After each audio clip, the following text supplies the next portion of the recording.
Hi, best ever listeners. Welcome back to another episode of the Syndication School series, a free resource focused on the how-tos of apartment syndication. As always, I'm your host, Theo Hicks. So each week we air 2 episodes of the Syndication School series every Tuesday and Wednesday on the best real estate investing advice ever show on iTunes, as well as in video form on YouTube. And we focus on a specific aspect of the apartment syndication investment strategy. And for the majority of the series, especially our earlier series, we offer free documents. These are PowerPoint presentation templates, Excel calculator templates, PDF how-to guides, some sort of resource free to download for free that accompanies the episode or the series. All of these past series and these free documents can be found at syndicationschool.com. And in this episode, we're going to talk about when to work with and when not to work with private equity institutions. So first, I'm going to define what these are, and then we're going to go over what to think about when you are considering raising money from private equity institutions. So private equity is an asset class composed of pooled private and public investments in the property markets. That's kind of like the textbook definition. What that means is that private accredited investors, institutions such as pension funds and nonprofit funds, and other third party such as asset managers will invest on the behalf who invest on the behalf of institutions will invest in these private equity real estate funds that are then used to buy real estate. And one way that it can be used to buy real estate is to invest with an apartment syndicator of some sort, whether it's a developer, a value add syndicator, distress syndicator, turnkey syndicator, or whatever. So a caveat would be that this is really only going to be relevant to people who've done deals before. So you're not going to be able to get a line of credit or funding from a private equity institution if it's your first deal or your second deal, right? You don't want to have a track record because they're going to base their funding on the deal, but then also on you. But if you've done some deals, then you can consider working with institutions.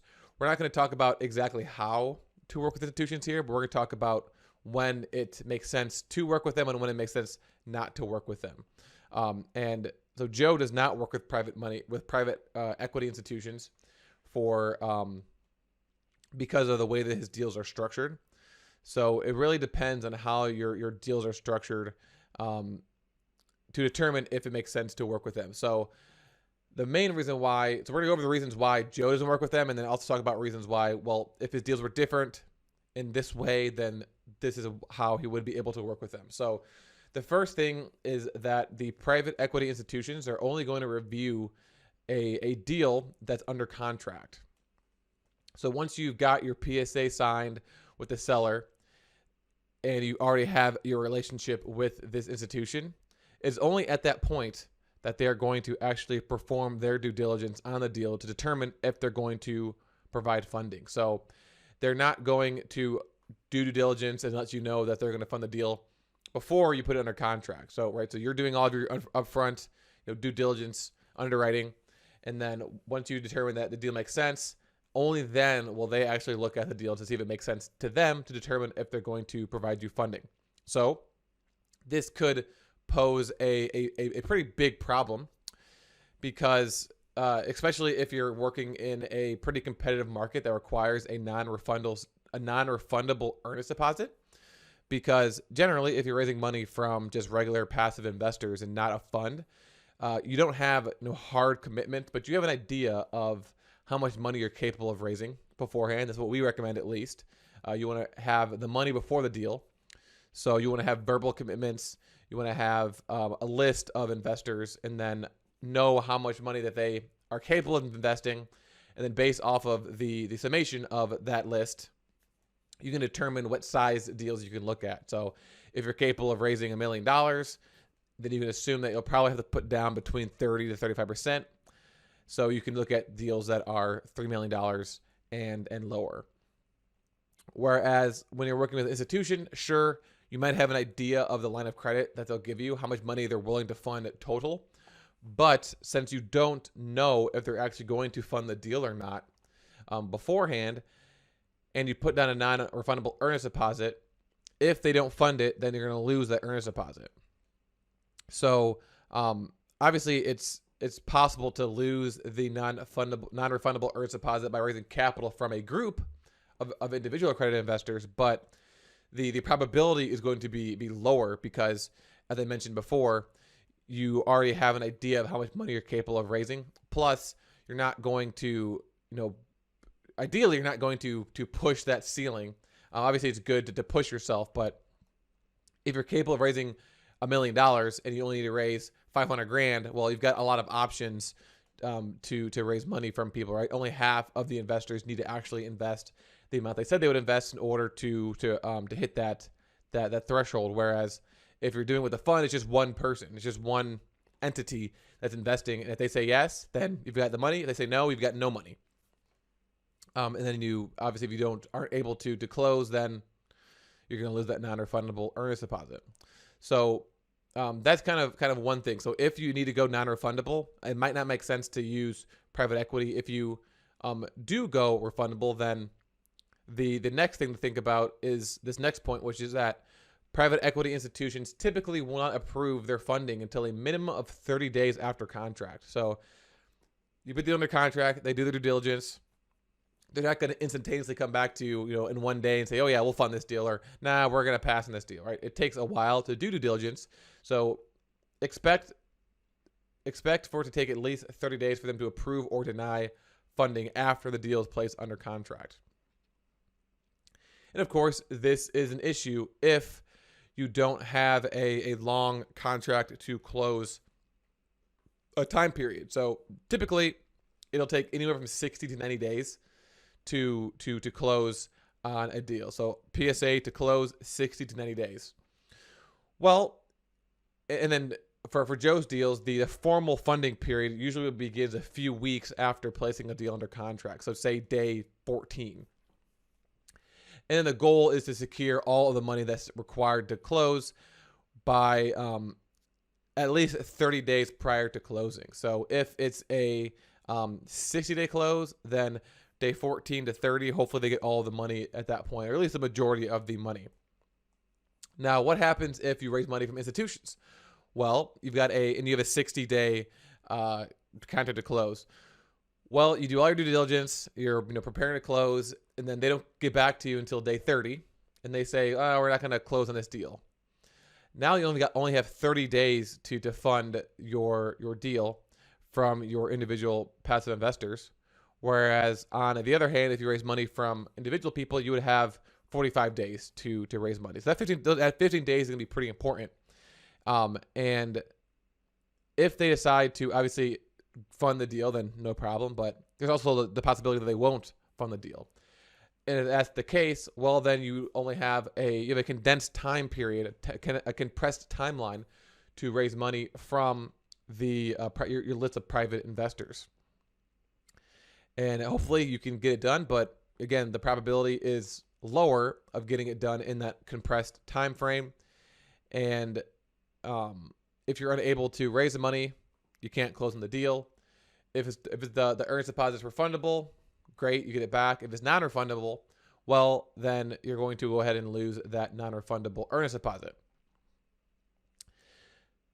Now, what happens if, well, I have a refundable earnest deposit, so I'm not really worried about any of this because, even if they say no and I can't raise the money, I'll just get my money back. Well, that's not necessarily the case because there's more than just the earnest deposit that's on the line. There's other money on the line, but there's also your reputation is also on the line. So,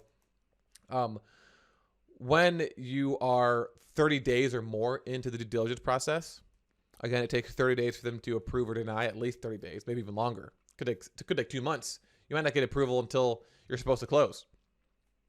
So, but let's just say on the fastest end, 30 days.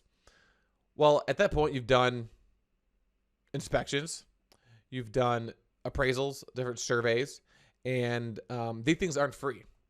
these things cost money, and they, if you close, you can reimburse yourself if it comes out of your pocket. But you're probably going to be 5, 10, 20 grand out of pocket, depending on how big the deal is. You've also got legal costs as well, putting together the PPMs in other contracts, creating the LLCs. Those aren't free. And if you fail to close on the deal, even if you have not a refundable earnest deposit, sure, you'll get that back, but you'll also lose all of that upfront due diligence costs and legal costs if you're unable to close. So that's something that's kind of really nothing you can do about that at that point. So and again, that can happen in general if you don't close and you're unable to raise money. But as I mentioned before, the probability of raising money from your pool of investors is higher than raising money from one specific fund, because only one entity is making a decision on whether or not they're going to fund the cost of the deal. But again, there's also just money that's on the line as well. So your reputation is going to be also at stake. So if you were to pull out of a deal because you couldn't raise enough money, right? So either the private equity people back out and then you can't fund the deal from your passive investors. Well, your reputation is going to take a hit, first of all, with the seller. So the person that you're buying the deal from. And if that seller owns multiple apartments in that area, well, if they go to sell another deal in the future, you've reduced the likelihood of being awarded that contract because last time you weren't able to close. Also, if the seller is pretty involved in the local real estate market, knows a lot of real estate professionals, other investors, brokers, things like that, well, your reputation might also take a hit in the eyes of those other professionals of the greater real estate community in that area, because you're going to be known as a person who can't close on deals. Even if it happened just one time, the word gets around. Additionally, your reputation is going to take a hit from the listing broker as well, for very similar reasons.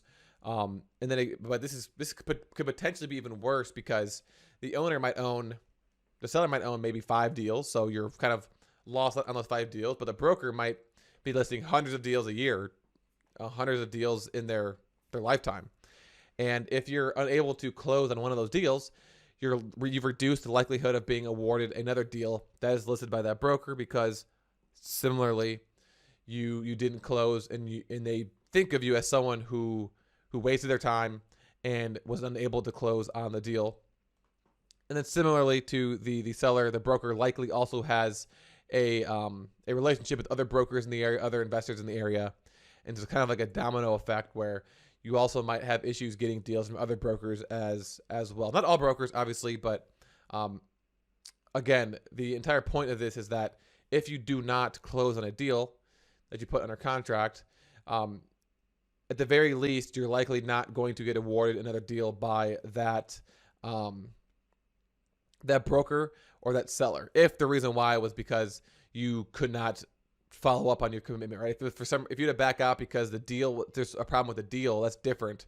But if you could not qualify for financing because you couldn't raise enough money, that's different than backing out because of some environmental issue or something like that. So if you're unable to raise money, which is more probable if you're raising money from a fund, then it's a double whammy, right? You're going to lose your earnest deposit unless it's refundable. But even if it's refundable, you're going to lose all the upfront due diligence costs, and you're also going to lose, your reputation is also going to take a hit. So when should you work with a private equity institution? And the main factor would be if you have a long contract to close time frame, right? You've got a lot of time before you close, so you don't have to worry about waiting a month or two for the institution to get back to you and let you know if they can fund it.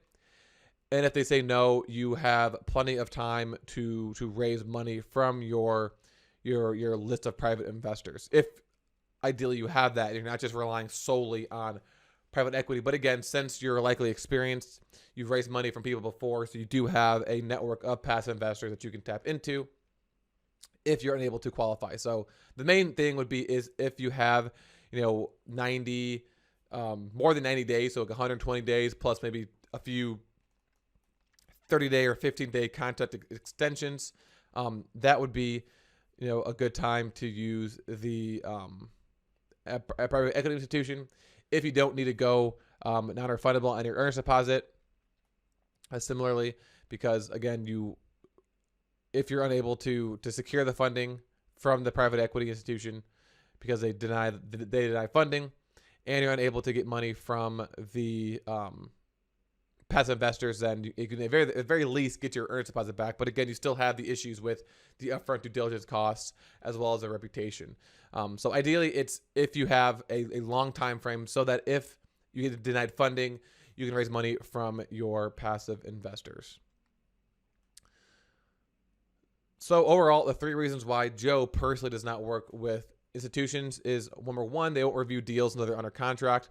2, they won't approve or deny funding until at least 30 days after the deal's under contract. And then 3, if you're unable to close, you lose money and reputation.